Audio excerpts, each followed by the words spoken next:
pleasure. I think, like any MP who gets interest in this condition, it's usually because a constituent gets in touch because they are struggling to get help and support for their child, both from a medical and indeed from an educational perspective.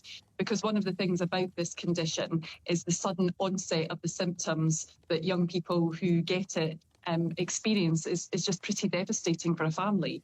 It's OCD, it's tics, it's food avoidance. It's just basically absenting themselves from everyday life, from schooling, where they've normally been doing quite well. And the infection trigger that you described, it sometimes can be a few weeks after an infection. So it's very difficult to put two and two together. So I had a constituent who basically was struggling for support. I got involved. They were fortunate enough to have the means to go private to get the right antibiotics and support.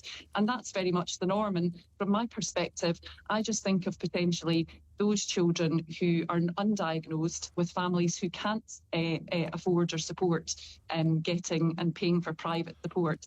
And therefore, those families in their entirety are written off. When we talk about the crisis in mental health in young people, I do wonder if PANS is part of that picture. And it's just...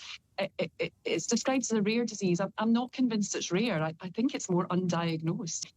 As I say, I got involved in 2022. I held a debate in the last Parliament where we got some positive response from the government, but progress has been really slow. And some of that, sadly, is due to some resistance within medical practitioners. Sometimes we talk about a postcode lottery often in terms of conditions, but sometimes it can be a GP lottery, even within a practice. I've had another constituent where one GP will be supportive, the other GP will basically not when they know a flare-up is happening and antibiotics are required. So it is really challenging. So it's about that guidance getting out as far as possible, about it being accepted by the medical community, and clearly we need to have a lot more research. Now, PANS Panda, the charity that works with the APPG, they've been having to fundraise themselves for things like survey studies, etc. And given how I am concerned, and I think other MPs are, that this might be more widespread, it's difficult to understand why we